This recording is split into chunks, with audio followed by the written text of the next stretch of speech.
This episode of Truth Table is brought to you by our NAACP Image Award nominated book, Truth Table, Black Women's Musings on Life, Love, and Liberation. Get it where all books are sold. Sisters, how y'all feel? Brothers, y'all all right? If this is your first time at Truth Table, welcome to the table. And if you've been sitting at the table with us all these years, we are so grateful that you have been listening to us through these years, and we are inviting you to partner with us and support our work at patreon.com/truthstable. Now pull up a chair and have a seat at the table with us. Hey y'all, welcome to Truth Table, Midwives of Culture for Grace and Truth. I'm Ekemini. And I'm Christina. This table is built by Black women and for Black women. So welcome to the table, C. How you doing, girl? I am doing, and I must say that for the people who are not watching the episode, there's some things that they just don't see. There's some things that they are missing, and we don't usually do this because we don't consider ourselves to be gimmicky women, but we do have some props today. We have some props for the people. We do got props on the table. Okay, so this episode, what is on the table is. It's all everything pertaining to beauty, I feel like. Yeah. Standards of beauty. So we got some of our wigs. Literally, we have wigs on the table. It's only a sampling of our wig collection. This one has tags on it, apparently. I still have a wig with a tag on it. So you have not worn that yet. I have not worn that wig. Mine has been worn. Yes. And you are missing my 26, 28-inch Malaysian glory. My God. Right, so you need to be watching there this you episode. go. Go hit up our YouTube page. Cross-cultural hair. Hit up our YouTube page. And Christina I'm wearing a shorter look today. I have a short bob. The community members have not seen me with a bob because this is a throwback to 20 plus years ago when I actually really had a bob.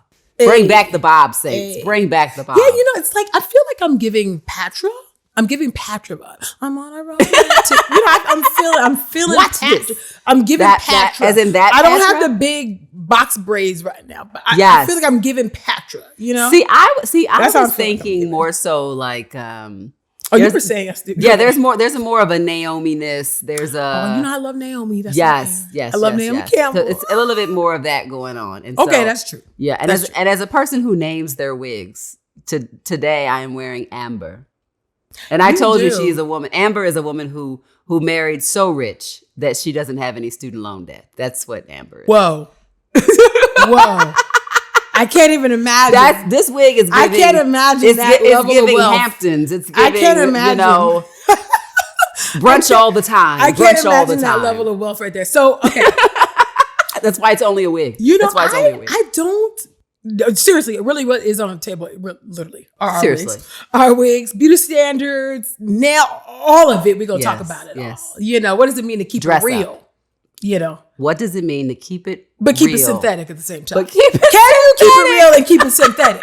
I don't know. Can you? I don't. I try not to mess with the synthetic elements. But yes, I get your point. You know what I'm saying. I get this is just point. for literary effect. So it was a very good one. And so why would it be important for us to talk about this topic? Now, we've talked about crowns of glory. We've talked about natural hair. We've talked about colorism. We've talked about Eurocentric beauty standards. We've talked about a variety of things, objectification, you name it. And yet today it's like, let's talk about these nails and this hair. Right today. Well, yeah, we haven't really gotten into texturism, but no. What I'm cackling about on the inside is that the last time we recorded in person, we did an episode called Crowns of Glory Revisited. Yes. Right? And I think in there, it's so funny, and I know our editors will splice it in, I'm sure. When we do like images, when we're about to do photo shoots or video recordings like now, or press events, all the types of different things. I have kind of like different like methodologies for why I do what I'm going to do and why I wear what I wear, or why I wear my hair, style my hair a certain way. So particularly with Truth Table, when it comes to like our imagery, our branding, brand imaging, just anything that's Truth Table forward focused, that's brand imaging. I always do wear my natural hair out in some ways. It's usually always curled up, coiled somehow like this. And I do that because I do think it's important for sisters at the table and for brothers to see Black women, especially a dark-skinned Black woman, wearing her natural hair. But in that episode, I was talking about how we're really kind of intentional about our imaging, our branding, and how I think in that episode I talked about how I was like, I'm really intentional about like when we get our headshots and things like that, making sure I'm wearing my natural hair. It's just something that I really think is important. And now, a whole 3 months later, I'm like, I'm gonna wear this 28-inch because I'm tired. So I think the reason why I came to the table and why we're talking about it's a medical emergency with my hair. We're just being honest, I think, about the fact, I don't know. And I think in that episode, we talked about some of the fatigue that we felt. I think with my hair, I have been a lifelong kitchen beautician. I've been doing my hair since I was about 8 years old, y'all. Like doing hair. You talk about relaxers, trimming, and doing other people's hair. Like braids. I can braid other people's hair. I can't really braid my own hair. No, I can braid other people's hair. Skill. I can press. I can do a whole lot of stuff, And I think I'm just tired at this point. And I just feel like I just feel like my hair is not quite acting the way I would like for it to act.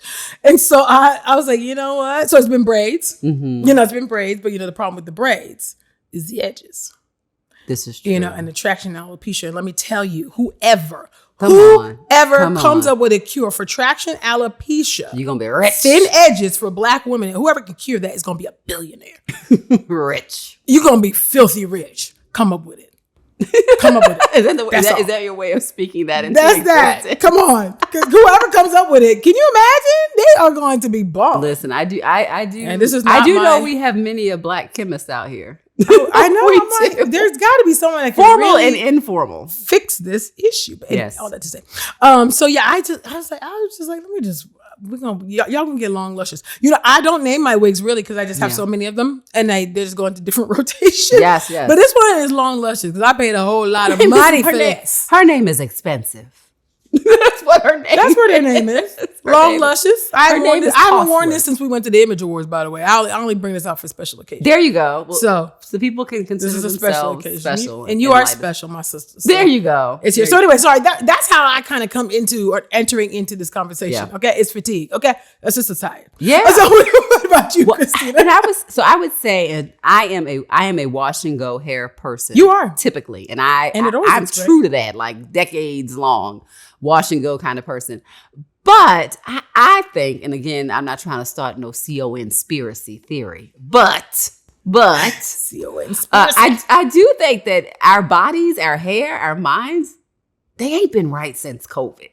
And I'm just saying, I don't have any research on that actually, but check out some of the formal research on that. Yeah. And I think my hair took a hit. Certainly my mind and my body took a hit, but I think even my hair took a hit. And this year, 2023, I've had more formal events in a compressed time than I typically have. And so I don't, I like to get dressed up or whatever. I'm not, I enjoy a bit of that. I'm not a person who wants to be dressed up intensely every single day. Right. By any means. That's not really my personality. However, I get it together for an event. I get it together. And so I think I've needed to use like a diversity of hair options, particularly this year and in the previous year, because I knew that I was going to be on camera and these pictures have a long shelf life, right? So that's part of it. With that being said, I am a person who just enjoys what I would call like simplistic beauty. Wash and go, clean face, moisturized skin, lip gloss, and I'm minding my business, right? And I do like to have my nails done. You do. Now that is something As long as I've known you, you've always worn nails. I have never seen you. These are my real nails. Oh, okay. These are real nails. See, that's the thing. Y'all nail people. You say these are my real nails, but then y'all be getting the acrylic on top. Well, but so it's an overlay. The base of it's an overlay. Well, this is dip. First of all, it's dip. First of all, it means I'll get in trouble. Because there are levels to this. Put some respect on it. I was like, my word.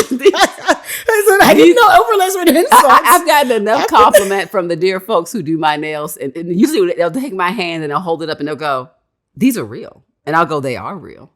So we have a moment with the professionals. Anyway, that's how they get my money. I ensure that I keep coming back because they gas up my ego on the length of my nails. But I think there was a period of time when I was a little girl that I think I bit my nails, or my nails were just kind of really short.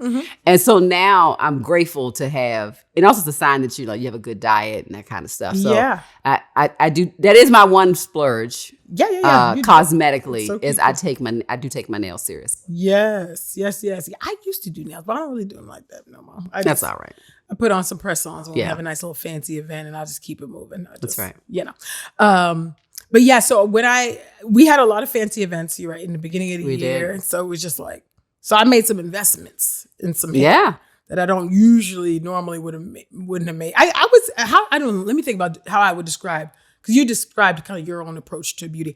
It depends, like my beauty spectrum can go from super glam, slay, right, to just straight bummy. That's right. That's what it is. Let's say bummy. And that's just what it is. Because we need balance. People would not call it balance. They'd be like, that's very extreme. Listen, we have talked about this. I'm like, no, you cannot give a whiplash like that. I'm like, I ain't got time. I like to live in the middle of the road. I'm like, okay, this is what you're gonna get from me. You shouldn't expect a lot. And that way, when I do sauce it up, it's like bada bang, bada boom. But I don't like the people thinking that they're gonna get the sauce all the time, because I'm like, no. You're not gonna get this is a special occasion, slay. So don't get used to that. Yeah, I really do like. I do like dressing up. I do like to. The people know. I think that's people know. Just it's just something that I've always been like that. That has always been. I have always been a very girly girl. Yes. One of my favorite aunts, Auntie Dora. Shout out to Auntie Dora. I don't know if she watches Truth Table, but she calls me Pinky. None of our family listens. None of it, exactly. But carry on. This is how it goes. Prophet is not accepted in their own time. No, they support and love us. Except my husband. I think Pastor Micah. Micah does. Every once in a while he'll say something that we said, and I'm like, "Are you listening?" Yeah, my mom listens to Getting the Word with Truth Table. My mom and grandma listen. That's a good thing to listen. They're like, we like these. Okay, so that's good. But she calls me Pinky. Oh, because that was my favorite color as a kid, and I'm just like super. And some of my friends call me dainty. Super, I'm just has been really dainty. Although I have some thuggish, ruggish. Clearly, I have some thuggish, ruggish ways. But anyway, so I've always been really, really super, girly and feminine and all, all of that. So I really do love getting dressed up, and it's a form of expression for me. Yeah. So being able to it's art. Yeah, and for me, Absolutely the way I approach hair, it's all about what the outfit is saying to me about what kind of hair I need to wear. Because it talks to you. Yeah, the outfit talks to you. So for instance, explain this. I just had some braids in, in summer, which is now fading away, slipping away from me. Had some braids in, but I had this dress, and I was like, these braids did not go with that outfit. There it is. They just don't. Yeah. So I was like, I'm not gonna get a new set of braids. I'm gonna get the front redone. And then what did I do? I went to Amazon. I know Amazon. I know we have feelings about Amazon. I know. But I had to get a wig quick. And so I was like, I got a 26-inch Yaki wig. And I was like, this is what I need. Wow. I was like, I need a big, I can't even imagine, long wig. And so that's what I did. And so I was like, curl it up. And that's what I did. Because that's the right hair for that outfit. There you go. So for me, hair, in some ways, really, it is an accessory. That's how I think about it. Sometimes it's just an accessory. For sure. It goes with the outfit. That is the right hair to wear. Yeah. It's just, that is the way. But I'm curious about, if we were to think about, how do we really think about, what does it mean to keep it real, to be honest, and then, but to wear, acrylics, nails, these are my wigs, real nails. So go ahead. Extensions, clip-ins, weaves, micro links, whatever your thing is. For sure. Extension braids, Absolutely. What is the line? How do we think about that? Are we being imposters? Are we being hypocritical? Yeah. All of that comes. Or makeup too, even makeup. Yes, right? So, for sure. How do we think about that? Or how do you think about that? Yeah. I like myself best at my most natural state, but healthy and bright and well. So I think for me, I mean, and again, I think it is a form of art and a form of expression. What we wear and the how it's coordinated with hair and makeup and nails and bags and accessories and all that goes together, right?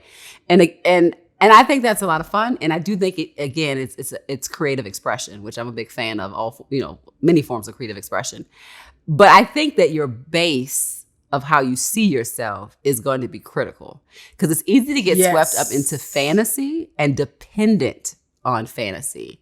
And I would never want to be dependent on a fantasy for me to find myself acceptable or attractive or even more deeply worthy. So that's what I think that's the work that I think that has to be done. And again, people can do whatever they want to do with their hair. We can talk about the ways in which there are very clear Eurocentric beauty standards, full stop, about body types and facial features and things like that. I remember I was just sharing with our makeup person today, who I adore, about how there are times when I get my makeup done and people go to town like contouring my face. And I'm very uncomfortable with that. Yeah. Because I think that's an expression of featureism. And I don't have an issue with my nose. Yes. And I don't have an issue with my lips or my eyes. Cheekbones, whatever. Yeah. I don't. And so, and I get that there are people who do, and I think there's messaging that says that I should, and I don't. Yes. And so even when I think, so I think there's even a way to wear one's makeup and to dramatize and to be creative that still rejects these messages about what is good and what is not.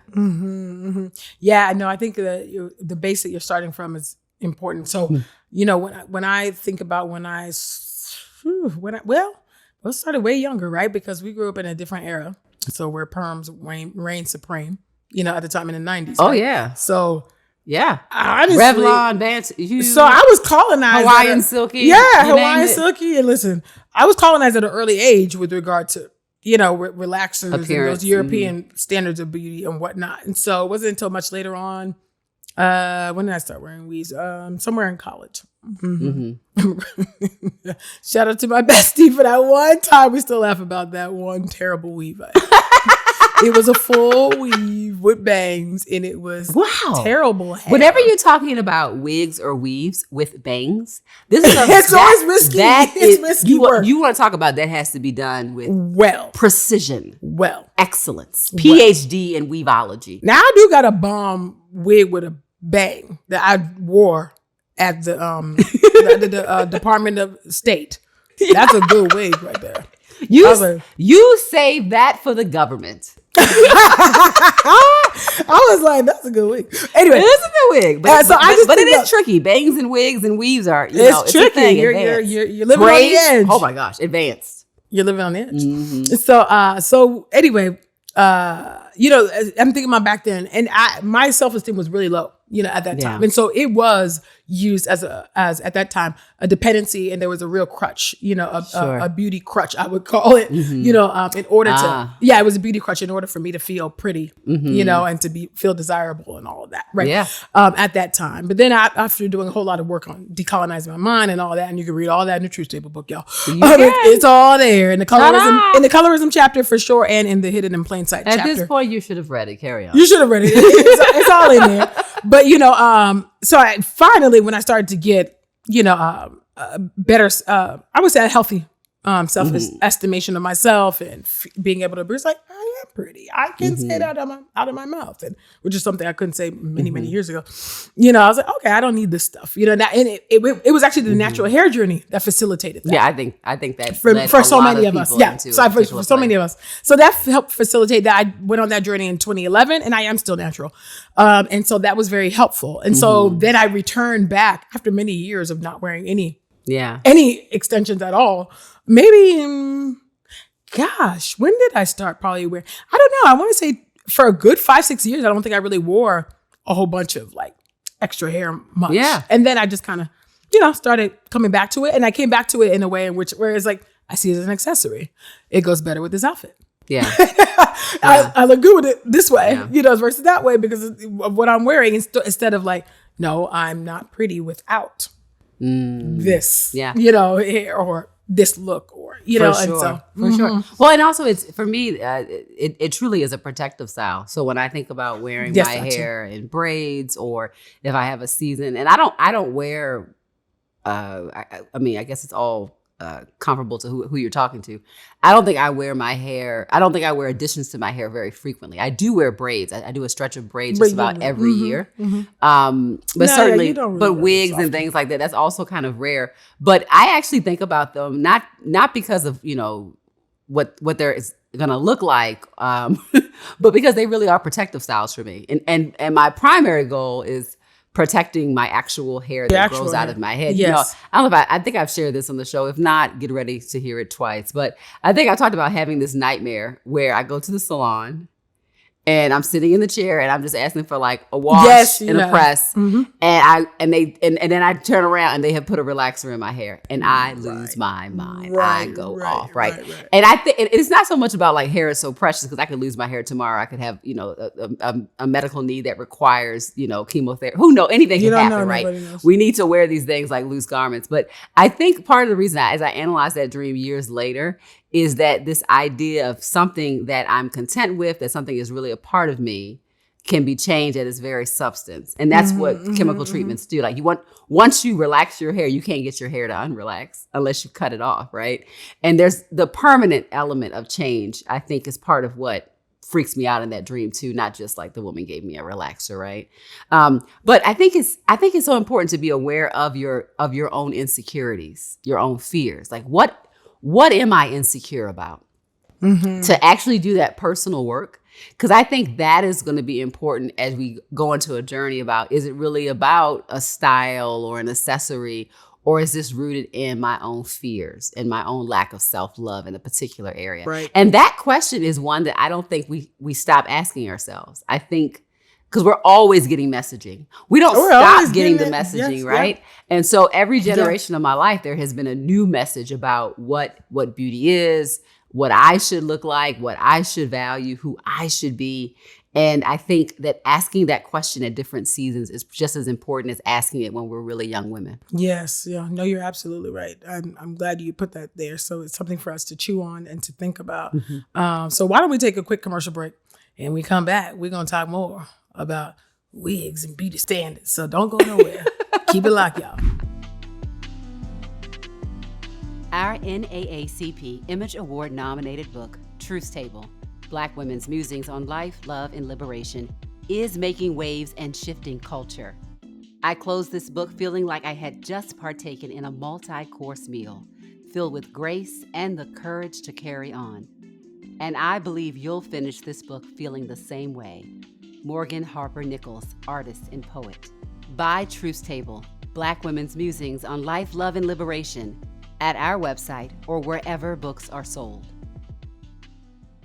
We are back at the table talking about beauty standards, from our wigs to nails to all the things. How do we think about these things? Listen, do we have the right to say that we keep it real and that we are authentic while wearing wigs on our head right now? that's yes. I think yes. Now I think it does. I think it goes back to somebody's their how can I say, their knowledge base, their self-knowledge base, right, on where they are, right? If they really don't feel pretty, apart from that, then I think that there is some incongruence there. Yeah. But if you feel like, oh, I'm good without this wig, I'm just slapping it on because I ain't trying to deal with it right now. Yeah.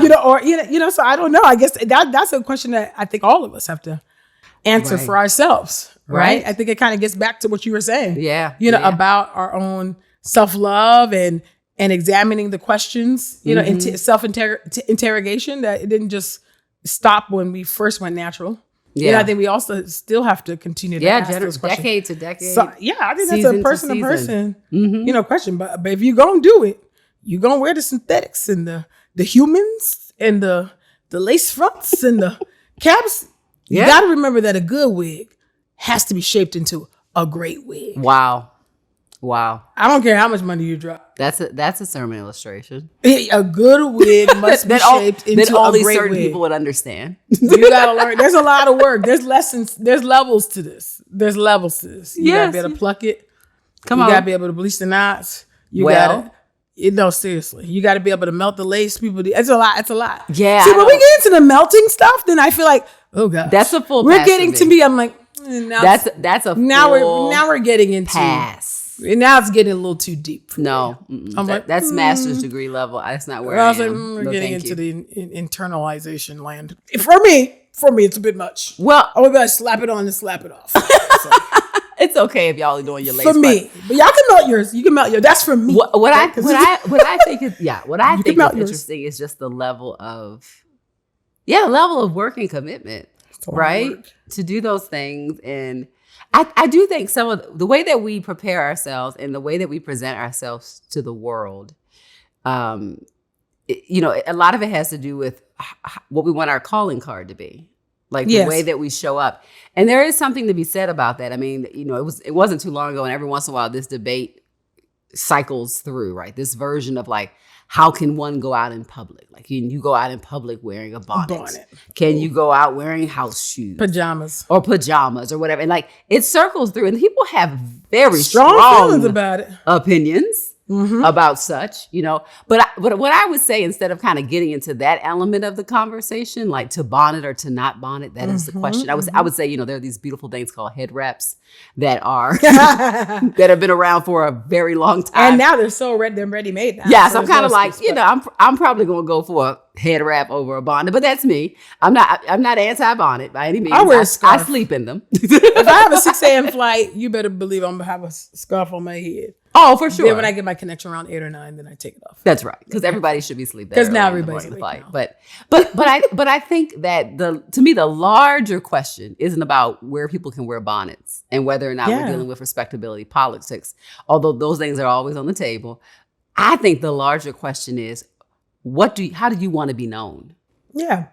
And in the same way that your name describes who you are, the way that you show up in a space, show up, you send a message of who you are. Now, with that being said, you are not responsible for other people's biases and their bigotry and their craziness. But in an ideal world, how would you like to enter in? How would you like to be known?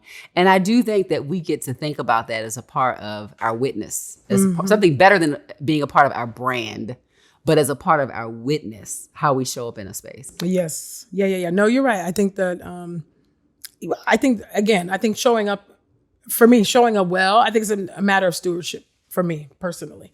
Obviously different settings for different things. Like I said, when I'm traveling, depending on what time I'm traveling, I'm gonna have on a scarf.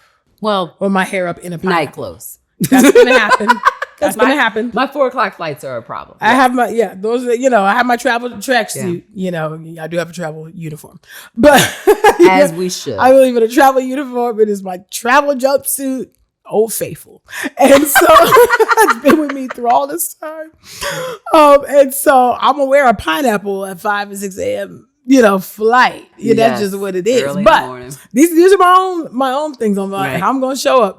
But I do think it is a stewardship issue of not only representing myself well, but knowing that I'm representing King Jesus. And I think that matters, wherever I go, I'm showing up well and trying to operate with a spirit of excellence, hopefully in everything that I do, including, my appearance, which is why I do think that if you go, go the extension round, do it, your hair, try to do it well. Yeah. Try to do it well, y'all. Yeah. Because you just don't want to be, Yeah. Just listen. I wonder how that then intersects or is informed by your faith convictions or even my own faith convictions as we have this conversation.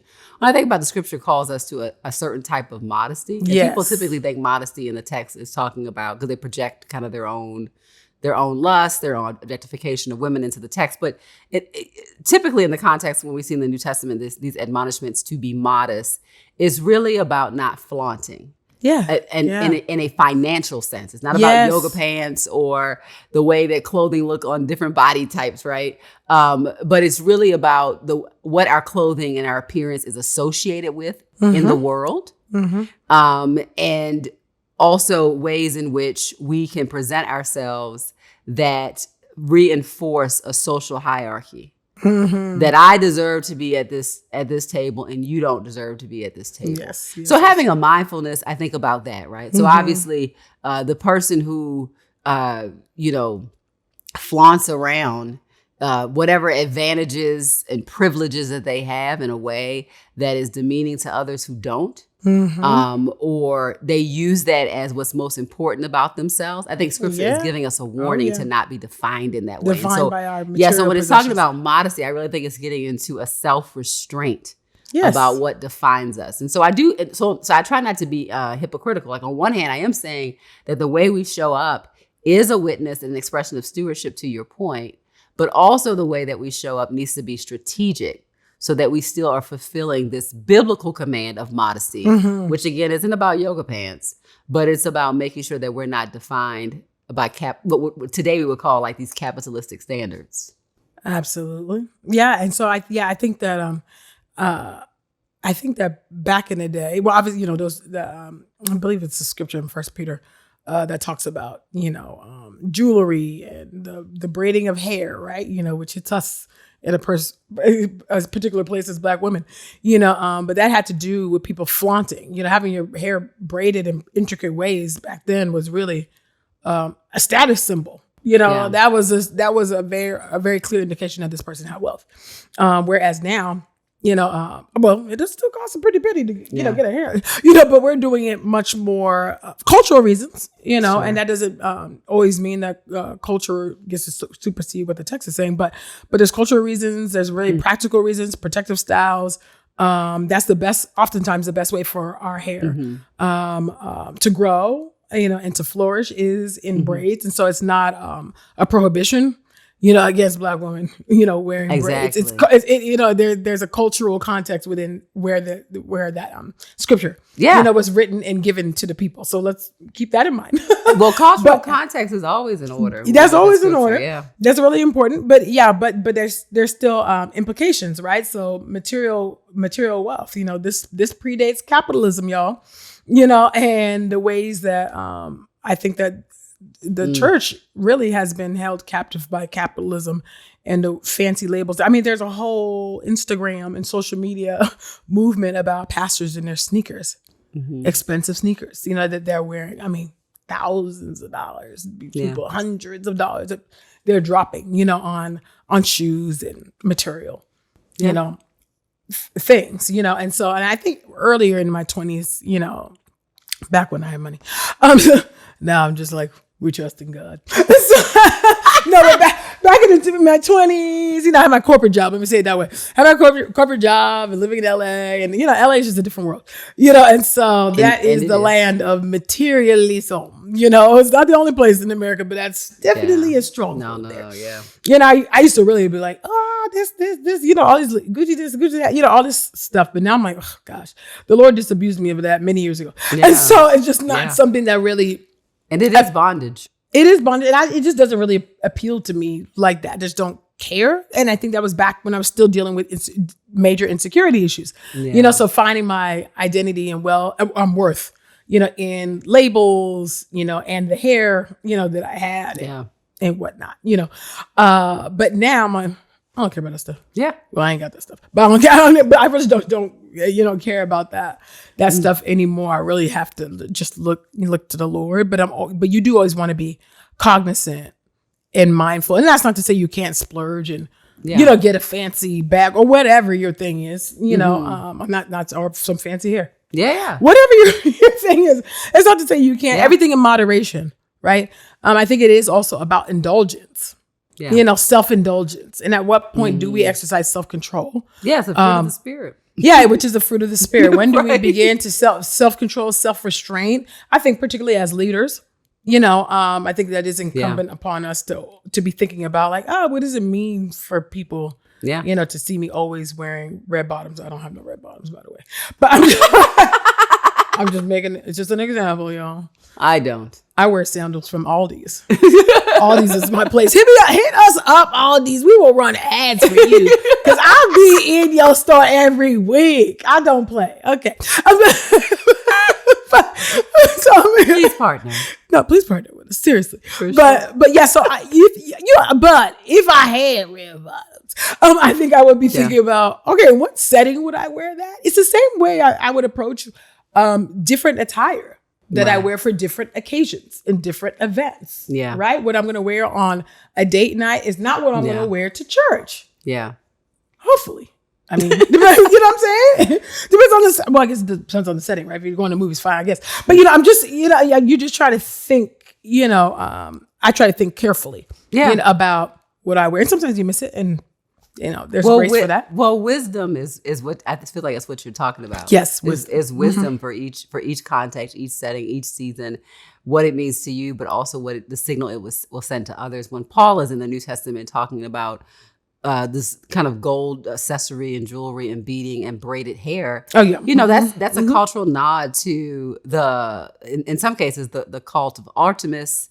It's a nod to what women outside of the faith were doing, which is the question I often ask myself: is and I don't have like this kind of bifurcated view of like of secular and sacred. I think that believers are able to enjoy all the things that all image bearers of God can possibly enjoy, right? So I don't feel like I can't like the same thing that someone who is not a believer would also like. That it's very likely there's significant overlap in things that we would enjoy because we're human beings, right? I do think though we have to bear the burden and utilize wisdom about the ways in which when we appear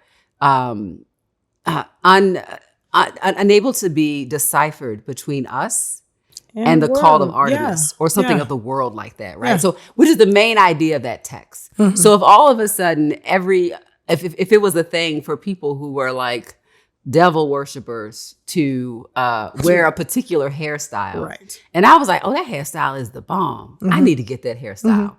Then. That would be a problem. Right. One, not because there's anything sacred about hair itself, but because I would know that I was being a stumbling block as it relates to association. Right. And that's why we're thoughtful about where we go, what we endorse, what we wear. And again, to your point, sometimes we get it spot on, sometimes we miss it. Yeah. Sometimes people still mistake it and apply meaning to it that we didn't ascribe to it, right? Exactly. But I do think God holds us accountable to try to be not legalistic, but to be wise. Yeah. And again, I think we get to enjoy like these beautiful aesthetic things and hair and nails and clothes and dressing up. But I think some of the general rules as believers is to not do that in a way where we are promoting social hierarchies that oppress others, and to make sure that whatever we're doing, people don't assume that we are not believers because of these things. Exactly. Yeah. And making sure that these are not what makes us. That's right. Because all these things are here today and gone tomorrow. And they will pass away. And so, and when it comes down to it, who are you really? And whose are you really? That's what matters. Right. Are you a child of God bought by the blood of the Lamb? And are you waving that bloodstained banner? And what does that look like in your everyday life? What are you saying no to? Yeah. And saying yes to in order to convey godliness and a resistance to the ungodly order of the present evil age. Yeah. And it is the present evil age. That's for sure. That's what some people call it. It's true. And I think it probably dovetails, and it was probably another discussion that's probably worth thinking about. But like, how these material possessions that we have, how do we come to possess them? Yeah. And what I mean, how do they come into the market? Right. I don't think we always think about that. Well, we don't want to think about that. We don't want to think about that. Because that's just the other day, there's a particular brand. There's a fast fashion brand that has come under a lot of fire, for the mistreatment of the way they treat their employees and their workers. You probably stop short of calling them employees because of the maltreatment that they receive, and you saw a dress and you were like, dang, why they make that? And I saw a dress like 2 days ago and I was like, oh my gosh, that is so fly. Where y'all make it? I can't buy it because I have since boycotted you all I because wish of your these practices. Oppressors were not making such fancy attire. Such fancy attire that I will resist you. That I'm going to resist you in the name of the Lord. No, seriously, but yeah, I think that's probably another discussion. But to really think about how do these products, how does this hair come to us? How do these clothes come to us? That's right. Seriously, what does it mean to have a conversation about sustainability and all of that? You know, and that's probably another question, but it is something for us to ponder. I think that's a question for y'all to think about. Yeah. And examine, and to think about and to pray about. So to pray about. You know, I've always told you that I think one of the fastest ways for me to discern an idol in my life or what I would coach someone else to consider if I'm doing some kind of spiritual coaching is that if you really want to know, you ask God. That's right. And there's some things that we don't ask God about. Because we don't want to know. Because we don't want to know. And oftentimes we already... And we don't want God to say no. Yeah. We don't want God to say no. We don't want God to say be kind. We don't want God to say apologize. Forgive. We know what you gonna say. And so we avoid, you know. And I think we've talked about this before. I try to live a life that is so consistent with people. And I'm certain I fail at this, but I try to live so consistently that people are not surprised by me, my opinion. Oh, yes. Yeah, I'm saying, you know. They're just like they can guess what I'm going to say about a topic. You know, something comes up politically, socially, whatever it is. And they're not like, I wonder what she thinks. No, y'all very know. Consistent. That's where I want over 100 stable episodes. You know where we stand on a lot of things. That's where I want to live in a way that's like that. And I know that that God, who is perfect in that, does not change. God's character does not change. Now we're subject to change because we're being sanctified, and we need to change because we're not right. We need to continue to grow and to change and to develop, and the good things about us get perfected more and more, right, by God's grace. But ultimately, though, I think that we need to live in a way that people aren't shocked by us. Yeah. You know? And if the shock is there, it's in a good way because we've been taken to another level of grace, another level of kindness, another level of mercy, right? But I think that's just an important way for us to dial into and us to attempt to live. And so we will probably have, by God's grace, maybe some more fancy things to attend. I don't know. In the next year. Let's see what the Lord says. Let's see. And we're gonna come in there fancy schmancy, people. Be you ready. And then if you see me at the Aldi, I'm going to look like I shop at Aldi for my clothes. Yeah, and catch me at the Aldi's. I'm gonna be at a scale of 2. Yes, at the Aldi's. I am scale of 2. On a scale of 2. I have some amazing sweatpants from my grocery store. Listen. I do. Listen, don't sleep on all these. I'm just saying. Anyway. It gets me together, by the way. But it's fun to think about these things. And then one more thing I was thinking about is just like, what does it mean to also live with an open hand and not hoard and to hold on to things, you know? So, you know. To have so much I mean, it might be a shocker, but I have an extensive wardrobe. I know that might come as a shocker. I know. Shocking. And I have an extensive shoe collection. Shocking. I know, it's breaking news all day today. I'm breaking news, y'all.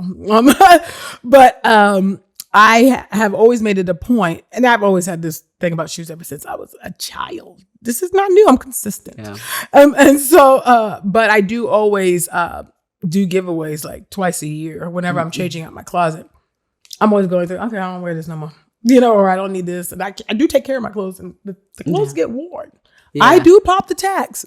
That's right. They do get worn, and I wear them for years. Like one of the shirts that I wore earlier today, you know, where you all were commenting on the Black Barbie shirt. I've had that since college. Oh, wow. And I'm a woman of a certain age. So it's vintage. That's old. It's vintage for you. That's over 20 years old, that shirt right there. So I do wear my stuff. I take care of my things, but I do believe in just giving away stuff, you know, and because I'm like, I don't need them. Here you go.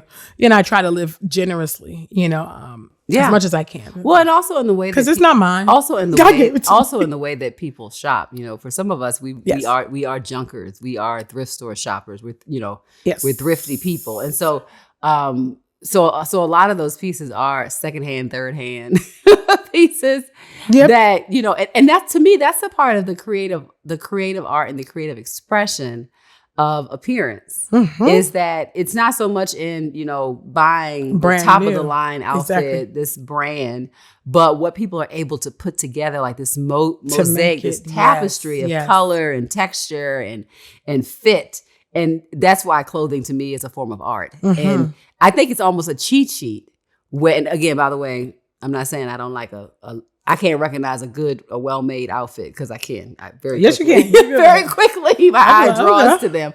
But I actually think that part of the art and skill is putting together something that people thought wouldn't go together, or that It's my favorite pastime. Yes, or it didn't have value. And I think there's a bit I of a love that. testimony in that, Yeah. of the way in which there are these pieces that have been disregarded or didn't fit together well. And that a part of our creativity and the fact that we are made in the image of God, we're creators, we're creatives, right? Yeah, and we are creators. Yeah, Yes. is that not from scratch, but from Yeah. substance? Yes, is that we can take things and we can begin to use them, redeem them for a new purpose. I think fashion and appearance, secondhand shopping, thrifting, styling, all leans into heavily. into very, very beautiful ways. Yes, very beautiful ways. So I hope that folks are listening and they're inspired, so. not to beat themselves up to feel like they're somehow not pious enough if they're a Christian who likes fashion, or and for those, maybe it's a corrective for us, who are too defined by what we look like and what labels. Too that defined. we wear. Yeah. Or maybe for the person that's like really struggles in this area, you know, that maybe it gives you a little courage, you know, to maybe step out, or maybe your struggle is that you were where I once was. Yeah. Where you have a beauty crutch. Where it's like, I'm not beautiful I cannot apart from this leave wave, this house without these braids, fill in the without whatever it is, exactly, without full face of makeup every day, you know, whatever your thing is. Yeah. You know, I hope that this gives some a bit of, you know, some correction, you know, and some loving correction, and causes you to, you know, examine encouragement. And some encouragement, and that the Holy Spirit will help you, you know, to be able to see yourself as God sees you, you know, the beautiful, fearfully and wonderfully made person that you are. So thank you, sisters, for taking a seat at the table with us. And thank y'all, wigs, for being here holding it down. Yeah. I'm gonna take the tag off the one I have. Eventually. You might see it make its debut on here. Thank y'all.